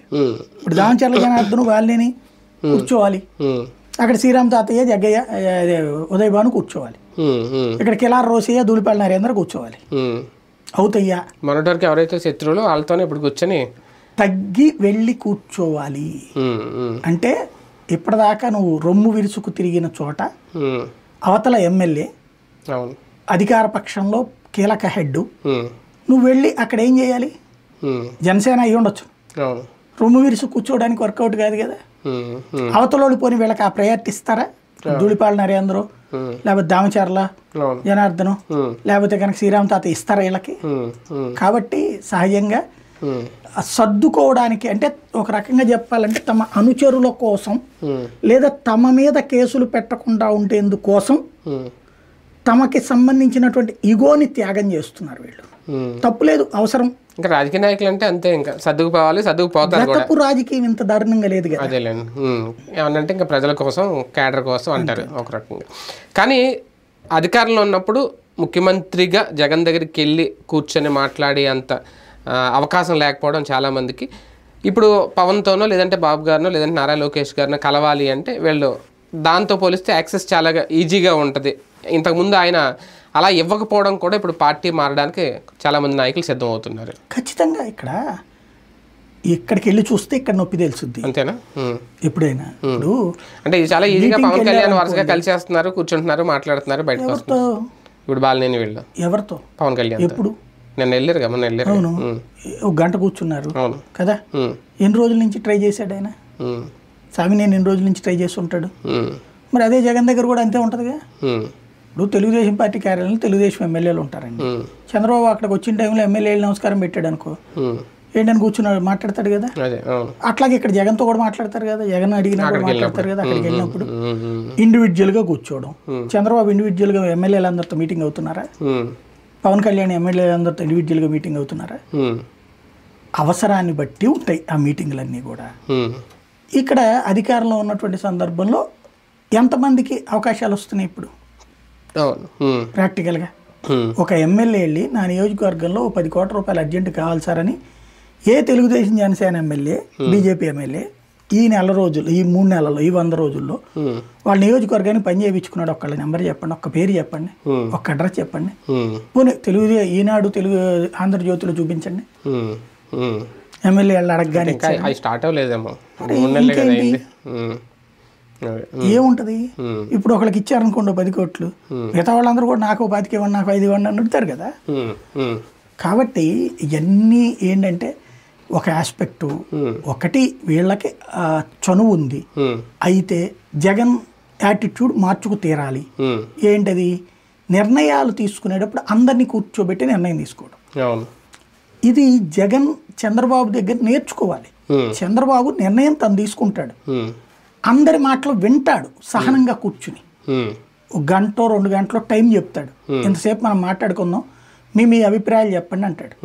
మొత్తం ఆయన వింటాడు, ఓపిక్గా వింటాడు. విన్న తర్వాత ఇవన్నీ విన్నాక నా డెసిషన్ ఇదేం చెప్తాడు. డెసిషన్ ఆల్రెడీ ఆయన తీసుకుని ఉంటాడు, కానీ మా మాటలు కూడా విన్నాడు అన్న తృప్తి ఉంటుంది. అందులో కొన్ని కోట్ చేస్తాడు, మీరు ఇందా చెప్పింది ఇదిగో నేను ఇట్లా చేస్తున్నాను, ఇట్లా వీళ్ళు మనం చెప్పినట్టే చేస్తున్నారు కదా అని తృప్తి పడతాడు. అట్లాంటి సైకలాజికల్ సాటిస్ఫాక్షన్ ఇచ్చే మనస్తత్వం జగన్ దగ్గర లేదు. అలా కూర్చోబెట్టి మాట్లాడటం. కానీ ఇప్పటికే చాలామంది వైసీపీలో అసంతృప్తితో ఉన్నారు, ఓడిపోయిన తర్వాత జగన్ దగ్గరికి రావట్లేదు, పార్టీ కార్యకలాపాలను కూడా పట్టించుకోవట్లేదు అని లిస్టు చాలామంది. ఇలాంటి సీనియర్లు ఇప్పుడు వెళ్ళిపోతూ ఉంటే వాళ్ళు కూడా క్యూ కడతారా ఈ దారిన? ఇంక మేమెందుకు పార్టీలు అనుకుంటారు, ఆ దెబ్బ ఏమన్నా తినాల్సి వస్తుందా జగన్? ఖాళీ దొరికితే వెళ్తారు, ఖాళీ లేకపోతే ఆగుతారు. Simple logic. అంటే ఖాళీ కోసం చూస్తారా, అధికార పక్షం అండ ఉంటుంది అని వెళ్ళే వాళ్ళు కూడా ఉంటారా? అదే అధికార పక్షంలో ఖాళీ ఉండాలా? ఒక పార్టీలోనే 2 నాయకులు కొట్టుకుంటున్నారు అక్కడ, ఒక కూటమిలోనే 3 పార్టీలకు సంబంధించిన నాయకులే కొట్టుకుంటున్నారు అక్కడ. వీళ్ళు కూడా వెళ్ళి ఎవరి దగ్గర ఉండాలి? వెరీ సింపుల్ లాజిక్ అండి. ఇవాళ వైసీపీ వాళ్ళు ఎవడన్నా వెళ్ళాలంటే చేతిలో డబ్బులు బలంగా ఉండి అవతల నాయకుడు ఖర్చు పెట్టడానికి సిద్ధపడ్డోడికి అవతలోడికి పోటీ రాకుండా ఒప్పుకుంటే ముందే మళ్ళీ ఎమ్మెల్యే సీటుకో ఎమ్మెల్సీ సీటుకో ఏ పోటీ రాకుండా ఉంటారనుకుంటే అలాంటి తక్కువ స్థాయి వాళ్ళకే అక్కడ ఛాయిస్ వస్తుంది. వాళ్ళు అవతల ఉండేటువంటి ఇన్ఛార్జి రానిస్తాడా? దామచర్ల బాలినేని నా చెక్ పెట్టగలిగాడే, వాస్తవంగా బాలినేని టీడీపీకి వెళ్ళాలనుకున్నాడు, చెక్ పెట్టగలిగి పెట్టి ఉండే కదా. ఇప్పుడు తను జనసేనకు పోయింది, ముందు టీడీపీకి వెళ్దాం అనుకున్నాడు ఆయన, కానీ ఏ అష్యూరెన్స్ లేదు టీడీపీ నుంచి, రానియకుండా జాగ్రత్త పడగలిగారు. కాబట్టి కాకపోతే ఒక ఆస్పెక్ట్ ఏంటంటే వీళ్ళకి అదృష్టం వల్ల మీరు ఒక్కసారి గుర్తుకు తెచ్చుకోండి, గత 5 ఏళ్లలో ఎన్ని వందల స్టోరీలు వచ్చి ఉంటాయి బాలినేని మీద, సామినేని మీద కొంచెం తక్కువే, ఎందుకంటే నియోజకవర్గానికే పరిమితం కాబట్టి. బాలినేని మీద అయితే జిల్లా నాయకుడు కాబట్టి మంత్రిగా కూడా చేస్తున్నాడు కాబట్టి కొన్ని వందల స్టోరీలు వచ్చి ఉంటాయి కదా. ఫ్రంట్ పేజీ సెంట్రల్ స్ప్రెడ్ల స్థాయిలో రాశారు. ఇప్పుడు ఇకపైన ఆ గొడవ ఉండదు. బాలినేని ఇచ్చే స్టేట్మెంట్లు, జగన్ తిట్టే స్టేట్మెంట్లు కవర్ అవుతుంటాయి. మారే రాజకీయం అది. ఈ కష్టాలతోనే కొట్టుమిట్టాడుతుంటే జగన్మోహన్ రెడ్డి గారికి వివేక హత్య కేసు మళ్ళీ ఏమన్నా ఒక తలనొప్పిగా మారబోతుందా? సునీత్ వెళ్ళడం, ఈ వారంలో బాబు గారిని కలవడం, అదేదో క్యాజువల్. ఆవిడ 10 లక్షల రూపాయలు ఏదో డబ్బులు ఇచ్చింది అనుకుంటాను ఈ వరద బాధితులు. దానికి 10-50 లక్షలు ఏదో డబ్బులు ఇచ్చారు కదా, 10 లక్షలు అనుకుంటాను డబ్బులు ఇచ్చినట్టుంది. రెండోదోసారి చూడండి సిఐడి విచారణ చేయమంది. నాకు అర్థమైనంత వరకు ఏంటంటే ఇంతకుముందు కోర్టు ఆదేశాల మేరకు కేసు పెట్టారు అమ్మాయి మీద. అమ్మాయి వాళ్ళ హస్బెండ్, తర్వాత అతను ఎవరు ఎస్పీ రామ్ సింగ్ సిబిఐ ముగ్గురు మీద ఆ కేసుని కొట్టేయించేటట్టు చూడండి అని. కానీ అది వీళ్ళ చేతిలో లేదు అది. ఎందుకంటే అది ప్రభుత్వం పెట్టిన కేసు కాదు, కోర్టు ఆదేశాల మేరకు అతను వాళ్ళ పిఏ పెట్టిన కేసుని అక్కడ రన్నింగ్లో కృష్ణారెడ్డి పెట్టిన కేసు కాబట్టి అది చేయడం ఆయన చేతిలో ఉండదు. సిఐడి దర్యాప్తు ఏదో అడిగారట. దాని మీద మేము ఇప్పుడు ఏం చేయాలంటే కోర్టుకి రామ్ సింగ్ పెట్టిన కేసు మీద మేము సిఐడి తరపున మేము దర్యాప్తు చేస్తామండి అని చెప్పి రాష్ట్ర ప్రభుత్వం అఫిడవిట్ వేయాలి. సునీత్ ఎట్లాగ ఇంప్లీడ్ అవుతుంది కాబట్టి అవునండి మాకు కూడా సిఐడి దర్యాప్తు చేయించండి అని అడుగుతారు. కానీ ఇక్కడ పిటిషనర్ ఎవరంటే అతను ఏమంటాడు, ఈ రాష్ట్రం మీదనే కదండి నా కంప్లైంట్ అంటాడు. కాకపోతే ఈ లోపు అతను భయపడటము, అతని వయసు రీత్యా ఆల్రెడీ ఇంతకుముందే భయపడి ఉన్నాడు 14-19 మధ్యలో. అతని ఆరోగ్యాన్ని బట్టి ఉంటుంది ఆ కేసు అంతా. దాదాపు 7 ఏళ్ళు అవుతుందేమో, 7 ఏళ్ళు దాటినట్టుంది. ఎలక్షన్స్ ముందుగా జరిగింది 2018లో అనుకుంటా కదా, 18-19. అంటే ఇన్నాళ్ళు ఇంకా ఇది నాంతూనే ఉందా, తేలిపోయినా సరే తేలనివ్వట్లేదా కేసు? నాకు తెలిసి కథ అయితే తేలిపోయింది. సిబిఐ ఆల్రెడీ ఇచ్చేసింది. ఇంకా అంతకు మించి ఫర్దర్ ఇన్వెస్టిగేషన్ చేస్తుంది ఏం లేదు కదా అక్కడ. ఇంకేం ఇన్వెస్టిగేషన్ చేస్తుంది సిబిఐ? ఏం చెయ్యాలి అంటే కీలక సూత్రధారులు ఎవరు, మెయిన్ వెనక ఇన్వెస్టిగేషన్ చేస్తుంది. చెయ్యాలంటే ఇప్పుడు నన్ను విచారించాలి కదా. అవినాష్ విచారిస్తాను ఏమైనా పిటిషన్ వేసిందా? అంటే అవినాష్ వచ్చి ఆగిపోయిన కేసు ఇంకా లేదు. అది కూడా అతను కూడా ఏమని పెట్టారు కేసు, సాక్ష్యాలు తారుమారని పెట్టారు. అతన్ని దీంట్లో ఇది కాన్స్పిరసీలో పెట్టల, అతను కుట్రదారని పెట్టల. బేసిక్గా సాక్ష్యాలు తారుమారని తండ్రి కొడుకుల మీద పెట్టారు. కాబట్టి అక్కడ కేసు డిఫరెంట్ వచ్చింది. మెయిన్ వాళ్ళందరినీ వాళ్ళనే చూపెట్టారు. కాబట్టి ఆ కేసుకి సంబంధించి సిబిఐ ఇంకా చేయాలంటే ఆయన కేంద్రం జోక్యం చేసుకుని కథ నడిపించాలి మళ్ళీ. దీంతో పాటు వైసీపీలో కీలక నేతలను ఇరుకుని పెట్టడంలో నటి కాదంబరి జత్వాని కేసు ఎంతవరకు ఉపయోగపడుతుంది అనుకోవాలి? ఖచ్చితంగా. అంటే ఇప్పుడు ప్రజెంట్ వరదలైనా, కాదంబరి జత్వాని కేసు అయినా, తిరుపతి రెడ్డి అయినా ఇవన్నీ కూడా వైఎస్ఆర్ కాంగ్రెస్ పార్టీకి మీదన తెలుగుదేశం చేస్తున్న సర్జికల్ స్ట్రైక్స్. అంతే ఓ రకంగా ఆ స్ట్రైట్గానే తగులుతోంది. వీళ్ళు తట్టుకోలేక వెలవెల్లాడుతున్నారు కూడా. ఇంకోటి జగన్కు ఉన్నటువంటి యాటిట్యూడ్ ఓ పెద్ద మైనస్. అతను బయటికి రాడు, సమాధానం చెప్పాడు. ఇప్పుడు చంద్రబాబు ప్రతిదానికి రాజకీయం అంటే రోడ్డు మీదకి వచ్చేస్తాడు. ఆయన ప్రతిదానికి కౌంటర్ చెప్తాడు, ఆన్సర్ చెప్తాడు, నిలబడతాడు, సమాధానం చెప్తాడు. దాంట్లో ఎటకారం చేయి, ఏమైనా చేయి, వదిలేరు. రాజకీయంలోనే తింటాడు. రాజకీయమే ఆయన అర్ధరాత్రి పూట నిద్ర లేపినా కూడా పార్టీ ప్రయోజనం ఏంటి అంటాడు. ఇప్పుడు మీరు వెళ్ళి అర్ధరాత్రి పూట నిద్ర లేపి సార్ ఇట్లా చేస్తే బాగుంటుందని మన పార్టీకి ఏం ప్రయోజనం అని అడిగే రకం. జగన్ కట్ట కాదు, ఈయన ఒక కంపెనీ CEO నడిపినట్టు నడుపుతాడు. దీంట్లో ఎంతవరకు ప్రయోజనం అనేటటువంటిది. కాబట్టి ఇతనికి రాజకీయం ఆ టైప్లో చేయడం రాదు. అది ఉన్నంత వరకు కూడా కాదంబరి జత్వాని కేసు ఇంకోటైనా రావు. ఇంకా ఇప్పుడే కాదు, నాకు తెలిసి ఇంకో 15-20 కేసులు ఉన్నాయి వీళ్ళ దగ్గర పెట్టుంచినాయి. ఎప్పుడైతే మేజర్ ఇష్యూస్ ఉన్నాయో, మేజర్గా చర్చ నెగిటివ్ వస్తుంటుందో అప్పుడు ఒక్కొక్క కేసు వస్తూ ఉంటుంది. కానీ ఒక రాజకీయ పార్టీ లేదంటే ఒక రాజకీయం కోసం తీసుకున్న నిర్ణయం IPS అధికారులను ఈరోజు తలదించుకునేలాగానో దేశం మొత్తం మన రాష్ట్రం వైపు చూసేలాగా ఈ కేసు చేసిందా? బేసిక్గా ఒకటి దేశంలో ఎవడని పట్టించుకుంటున్నాడు ఆ కేసుని. ఎందుకంటే ఇప్పుడు IPSలు అనేటటువంటి వాళ్ళ మీద కేసులు రాష్ట్రాల్లో ఉన్నటువంటి పార్టీల స్థిరచిత్తానికి తగ్గట్టు ఉంటున్నాయి. మనకి ఇదివరకటి రోజుల్లో విభజనకు ముందు మన రాష్ట్రానికి IASలు IPSలు క్యూ కట్టేవాడు. ఎందుకంటే మనకి ఇక్కడ స్వేచ్ఛ ఉండేది, వాళ్ళకి గౌరవం ఉండేది. కలెక్టర్లకి విపరీతమైన గౌరవం ఉండేది, ఎస్పీలకి, పోలీస్ కమిషనర్లకి విపరీతమైన గౌరవం ఉండేది, DIGలు IGలకి గౌరవం ఉండేది, ప్రతి ఒక్కరికి గౌరవం ఉండేది. ఎప్పుడైతే రాష్ట్ర విభజన తర్వాత నుంచి 2 తెలుగు రాష్ట్రాల్లో కూడా చిన్న రాష్ట్రాలైన అధికారుల మీద పెత్తనాలు రాజకీయాలు అయిపోయినాయి. అధికారంలో ఉండేవాడి పెత్తనమే నడిచిపోతుంది. ఈ పెత్తన రాజకీయాల వలన ఏంటంటే అయితే బానిసగా చేయాలి, లేదంటే లైమ్ లైట్లో లేని పొజిషన్ చేయాలి. ఇంకా ఇది తెలిసిపోయాక ఇప్పుడు మమతా బెనర్జీ అడ్డాలో ఎలాంటి పరిస్థితి ఉందో ఇక్కడ అంతే ఉంటుంది. తమిళనాడులో ఈ ఫార్ములా ఎప్పటి నుంచినో ఉంది. వాళ్ళ పార్టీ నాయకులు డిఎంకే అధికారులు, ఏఐఏడిఎంకే అధికారులు, డిఎంకే అధికారులు రాగానే ఒక సెక్షన్ ఆఫ్ అధికారులు ముందుకు వస్తారు, మిగతా వాళ్ళు సైడ్ లైట్ అయిపోతారు. ఏఐఏడిఎంకే రాగానే ఇంకో సెక్షన్ వచ్చేస్తారు. ఇది తరతరాలుగా జరుగుతుంది. కాకపోతే ఇద్దరూ కూడా అధికారులు ఇంకొకళ్ళ మీద కేసులు పెట్టుకునే దరిద్రం చేయలే. అక్కడ ఉన్నంత కాలం కూడా అధికారుల జోలికి పోలా, పారిశ్రామికవేత్తల జోలికి పోలా, వ్యాపారాల జోలికి పోలా. ఓన్లీ అవతల నాయకుడు వ్యాపారం జోలికి పోయారు. ఫర్ ఎగ్జాంపుల్ సన్ నెట్వర్క్ మీదన జయలలిత దెబ్బ కొట్టడము, జయా టీవీ మీదన వీళ్ళు దెబ్బ కొట్టడము, ఇట్లాంటివి నడిచినవి తప్పించి ఈ టైప్లో లేదు. ఇప్పుడు మాత్రమే ఇదంతా నడుస్తుంది. సజ్జల రామకృష్ణారెడ్డి వరకు తీసుకెళ్లడమే ఈ కేసు వెనక ప్రధాన మోటోనా, లేదంటే రేపొద్దున్న ఐపీఎస్ అధికారులు ఒకవేళ అరెస్ట్ అయితే అదొక దేశ చరిత్రలోనే లిఖించబడుతుందా? ఫస్ట్ టైం ఏపీలో ఇలా జరిగింది కూడా చర్చ కూడా నడుస్తుంది ఏం జరుగుతుంది అనేది. అది చేయడం బిగిన్ అయిందంటే కనుక రాబోయేటువంటి రోజులు చాలా ప్రమాదకరమైనటువంటి దిశగా అధికారులు కూడా భయపడాల్సి వస్తుంది. అంతే కదా, భయపడటం కాదు, ఇప్పటికే భయపెట్టారు. ఇక నెక్స్ట్ వచ్చేటప్పటికి ఏ అధికారి సేఫ్టీ కాదు. అంటే ఇప్పటిదాకా ఒక పోలీస్ అధికారి ఒక నిందితుల్ని అరెస్ట్ చేసి గర్వంగా ఉండేవాడు. ఇకపైన పోలీస్ అధికారి కూడా ఎప్పుడు జైలుకి వెళ్తాడో తెలియదు. ఇప్పుడు ఇవాళ అరెస్ట్ చేశారనుకోండి, రేపు ప్రభుత్వం మారగానే ఈ అధికారి ఖచ్చితంగా జైలుకి వెళ్తాడు. ఇవాళ చేసే అధికారులందరూ వాళ్ళు జైలుకి పంపిస్తారు, ఊరుకుంటారా? ఇక అప్పుడు ఏం చేయాలంటే ఇవాళ ఎట్లాగైతే చేస్తున్నారో వాళ్ళు జీవితంలో అవతలోడు రాకూడదని కోరుకోవాలి. అదే కదా. ఒక్కసారి కక్షా రాజకీయం పీక్ స్టేజ్కి వెళ్ళి అధికార యంత్రాంగాలను గనక ఆ రూట్లోకి తీసుకెళ్తే ఇవాళ సఫర్ అయిన ఏ అధికారి రేపు పొద్దున ఊరుకోడు. ఇప్పుడు ఫర్ ఎగ్జాంపుల్ ఏబి వెంకటేశ్వరరావు వీళ్ళు బాగా సఫర్ చేశారు. ఇవాళ ఆయన ఇంపాక్ట్ వీళ్ళకి తగులుతోంది.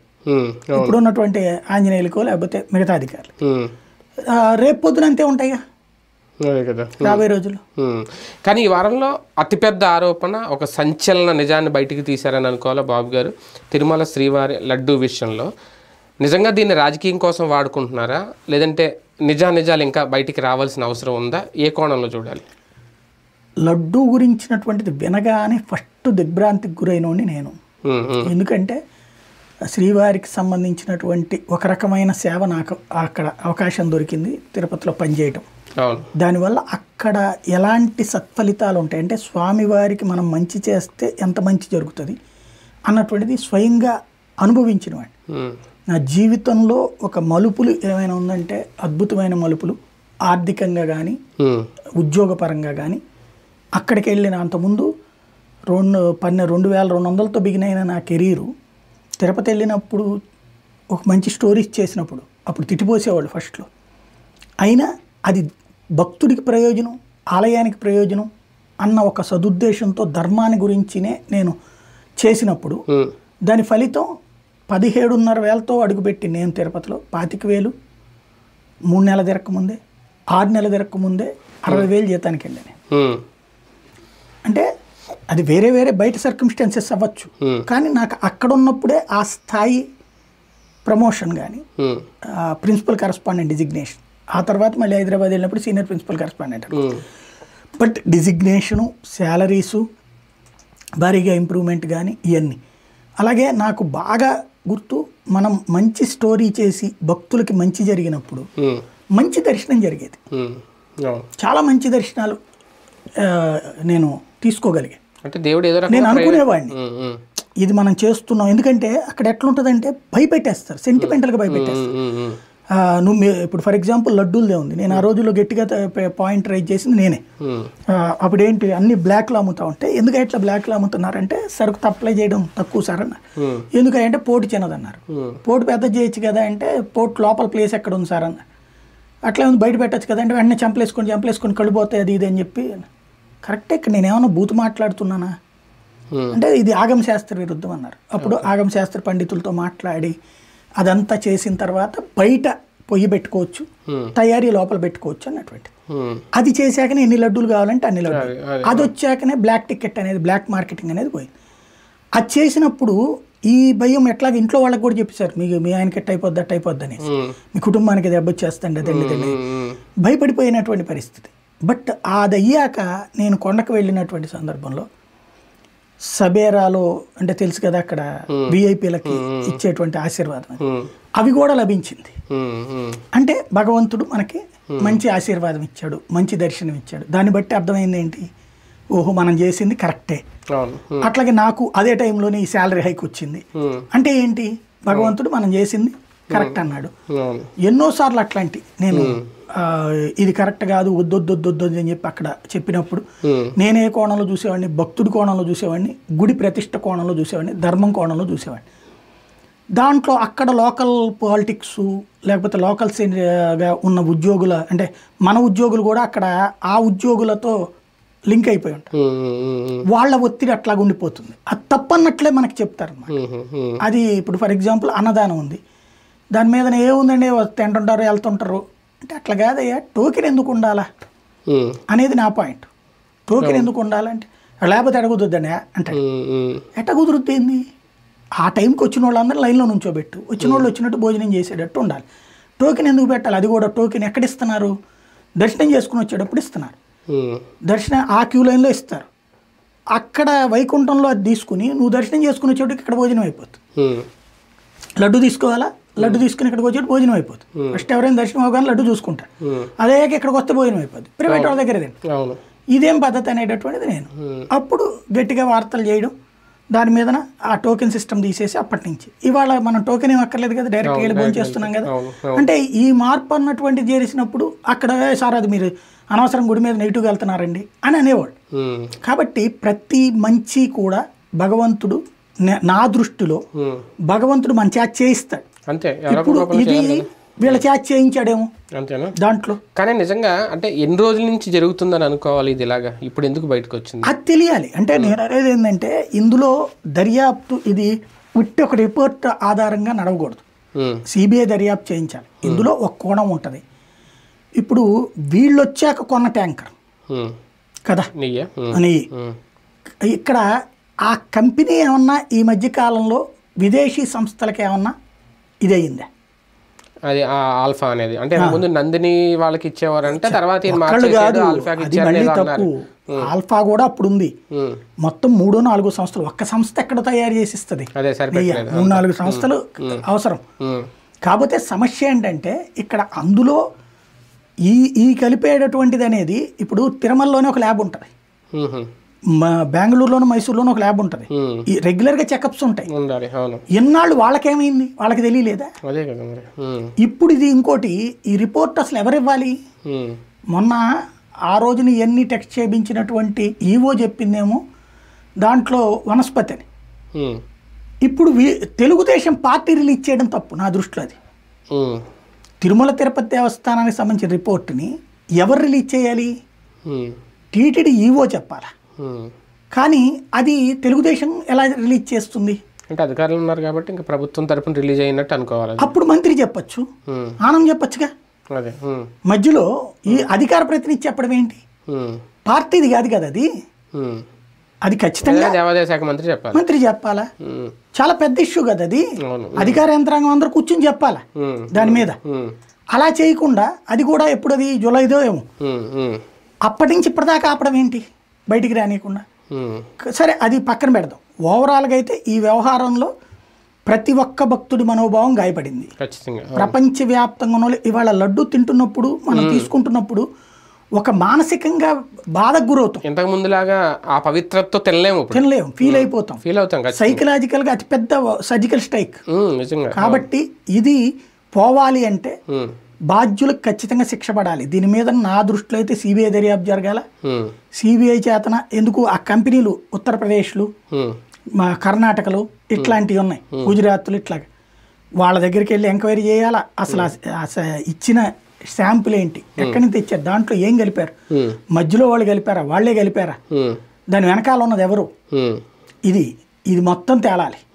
అది తేల్చి, ఎందుకంటే అపవిత్రం చెయ్యాలన్న కుట్ర జరిగింది అంటే ఆషామాషి కాదు అది. అది దేశద్రోహం, ధర్మాన్ని నాశనం చేయడానికి జరిగిన దేశద్రోహం. అది ధర్మద్రోహం, దేశద్రోహం. ఎందుకంటే 140 కోట్ల మంది హిందువులు, ప్రపంచవ్యాప్తంగా 150 కోట్ల హిందువులకి మానసికంగా మనోవేదనకు గురి చేస్తున్న అంశం ఇది. ఖచ్చితంగా అది సిబిఐ దర్యాప్తు జరిపితే మాత్రమే బాధ్యులందరినీ జైల్లో పెట్టాలా.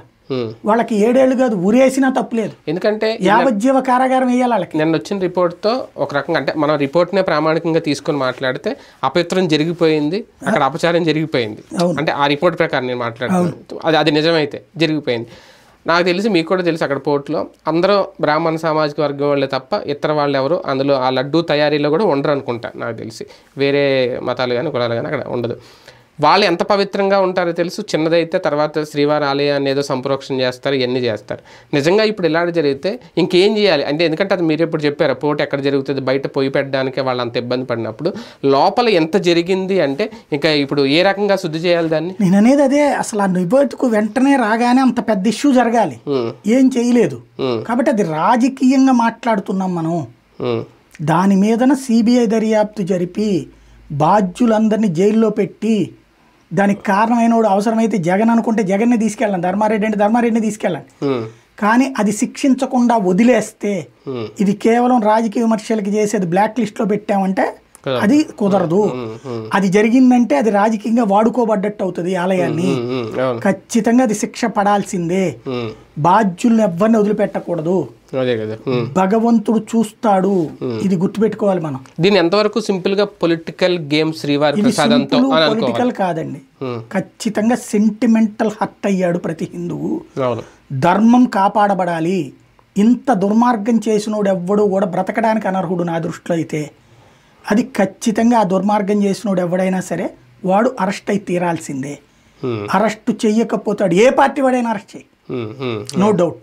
అది చెయ్యకపోతే సభ్య సమాజం మొత్తం కూడా తుపుక్కను ఉమ్మేస్తుంది.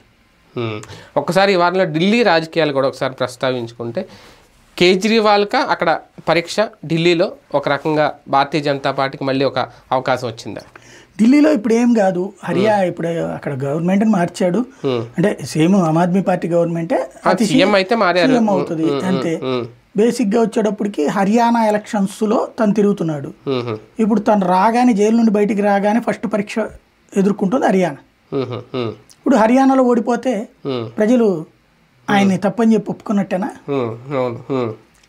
ఆయన ఉద్దేశం ఢిల్లీలో కావటం. అసలు పాయింట్ ఏంటి అంటే అక్కడ సింపుల్ లాజిక్ ఇంతకు ముందే చెప్పుకున్నట్టుగా ఇప్పుడు అధికారాలు లేని ముఖ్యమంత్రి తను. ఈవెన్ రేపు పొద్దున భవిష్యత్తులో కూడా ఇప్పుడు ఇచ్చిన కోర్టు తీర్పు ప్రకారం మళ్ళీ ముఖ్యమంత్రి అయినా ఆయనకు అదే వర్తిస్తుంది, ఆ తీర్పే వర్తిస్తుంది. కాబట్టి కేజ్రీవాల్కి ఇప్పుడు ముఖ్యమంత్రి పదవి అనేది కష్టం. ఢిల్లీ ఎలక్షన్స్ లోపు ఆ కేసును కొట్టేపించుకోవాలి. ఈలోపు తన పప్పెట్ అయినటువంటి వాళ్ళతో రాజకీయం నడపాలి. తను రాజీనామా చేసి ఆమ్ ఆద్మీ పార్టీనే ఇప్పుడు ఇరుకుని పెట్టేశారా ఒక రకంగా? లేదు, అతను చేయడం కరెక్ట్, ఎథికల్గా కరెక్ట్. సేమ్ టైం దాని వెనకాల ఉన్నటువంటి ఇంటెన్షన్ ఏమన్నది మనకి స్పష్టమవుతుంది. ఢిల్లీ ఎలక్షన్స్లో మళ్ళీ గెలవటం అన్నది మంచిదే, పబ్లిక్ తీర్పిస్తారు కదా, గెలిస్తే కనుక మంచిదే. ఒక అతిపెద్ద నిర్ణయంతో దేశంలోనే ఒక పెద్ద మార్క్ వేసుకోబోతున్నారా ప్రధాని నరేంద్ర మోడీ? జమిలీ ఎన్నికలు కనుక అంటే ఇంక వచ్చేస్తాయనేది దాదాపుగా కన్ఫర్మ్ అయిన నేపథ్యంలో ఖచ్చితంగా ఇది భారతదేశంలో అప్పుడప్పుడు చరిత్రలు సృష్టించే వాళ్ళు కొంతమంది ఉంటారు.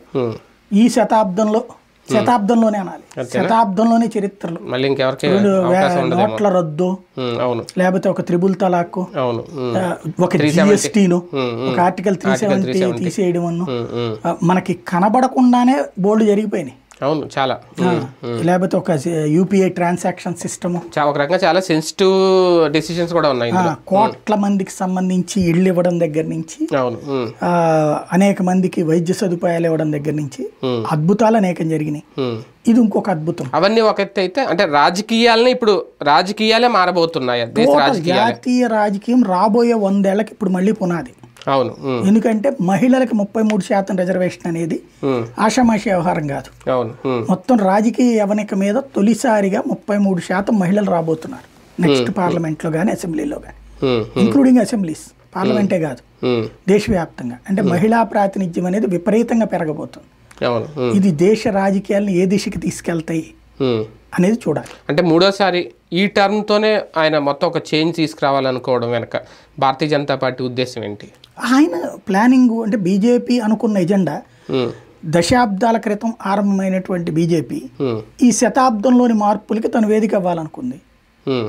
వాజ్పేయి టైంలో ఆరంభించింది, నరేంద్ర మోడీ టైంలో ముగిస్తోంది. సరికొత్త ఎజెండాతో సరికొత్త ప్రపంచం వైపుకి తీసుకెళ్తోంది. అంటే మార్పులకు ఒకటే వేదిక కాబోతుందా ఈ నిర్ణయం? భారతీయ జనతా పార్టీ శాశ్వతంగా అధికారంలో ఉండడానికి కూడా ఒక బాట వేసుకుంటున్నారు. రాజకీయాల్లో ఎవరు శాశ్వతంగా ఉండరండి. వీళ్ళకి ఇప్పుడు ప్రజెంట్ వచ్చింది. కాకపోతే కొంత అడ్వాంటేజ్ ఏంటంటే అవతల ఉన్నటువంటి వాళ్ళు వీక్గా ఉంటాం. ఇప్పుడు జమిలి ఎన్నికలప్పుడు కొంత అడ్వాంటేజ్ అవ్వచ్చేమో. ఇప్పుడు రాహుల్ గాంధీకి 99 రాలేదా? అదే కదా. కాబట్టి ఏమైనా జరగచ్చు. అంటే కాంగ్రెస్ పార్టీ పుంజుకుంటుంది అనుకున్న టైంలో వాళ్ళకి ఇది ఒక ఇదవుతుంది. అదే ఉండదు. ఇప్పుడు జనాలలో ఒక యాంటీ మోడీ ఉందనుకోండి, ఈ తొలి అవకాశం కాంగ్రెస్కే రావచ్చుగా దేశవ్యాప్తంగా. దేశవ్యాప్తంగా ఇప్పుడు మన ఎన్డీఏ కూటమి బలంగా పెరిగేది సీట్లు. దేశవ్యాప్తంగా వీళ్ళ అధికారంలోకి వచ్చేయచ్చుగా. బీజేపీ ఇట్లా ప్రయోగాలు చేసి దెబ్బతిన్నది ఉంది. కాబట్టి అది కూడా జరగచ్చు. నిర్ణయాన్ని వ్యతిరేకించడం వరకేనా ఇప్పుడు ప్రతిపక్షం దగ్గర ఉన్న ఆయుధం కాంగ్రెస్ దగ్గర, లేదంటే అడ్డుకునేంత శక్తి అన్న ఉందా? అడ్డుకోవడం ఏం సాధ్యం కాదు. ఖచ్చితంగా అక్కడ 2/3 మెజారిటీ ఉంది ఇది లోక్సభలో ఎన్డీఏగా. ఇండివిజువల్గానే హాఫ్ మెజారిటీ చక్కగానే ఉంది ఇది ఉట్టి ఎన్డీఏ కూటమి వరకు. టోటల్ ఎన్డీఏతో పాటుగా మిత్రపక్షాలతో కలిపితే 2/3 ఉంది అక్కడ. అది ప్రాబ్లం ఏం లేదు. రాజ్యసభలో మాత్రమే కొంత ఇబ్బంది ఉంటుంది 2/3 అవసరం అయితే. ఇక్కడ 2/3 అవసరం లేదని ఆల్రెడీ ఇచ్చేశారు కాబట్టి ప్రాబ్లం ఏం కాకపోవచ్చు, సింపుల్గానే జరిగిపోవచ్చు. ఓన్లీ న్యాయస్థానం అడ్డుకుంటే తప్ప ఎమ్మెల్యే ఎన్నికలు ఈ టర్మ్లోనే జరుగుతాయి. మనం చూస్తాం మన కళ్ళు ఎదురుగుండా. కాకపోతే అది ఎప్పుడు ఏంటనేది ఇంకా డేట్ టైం ఫిక్స్ అవ్వాలేమో. రైట్, చూద్దాం. ఆంధ్రప్రదేశ్లోనే కాదు దేశవ్యాప్తంగా కూడా ఒక కీలక నిర్ణయాలు తీసుకుంటున్న టైం అయితే ప్రస్తుతం కనిపిస్తోంది. ఇప్పుడు చంద్రబాబు నాయుడు గారు తీసుకుంటున్న నిర్ణయాలు కానీ అక్కడ నరేంద్ర మోడీ జమిలి ఎన్నికల పేరుతో తీసుకుంటున్న నిర్ణయాలు ఇవి మొత్తం రాష్ట్ర దేశ రాజకీయ భవిష్యత్తును మార్చేంతగా ప్రభావితం చూపించేంతగా ఉంటాయా? వేచి చూద్దాం.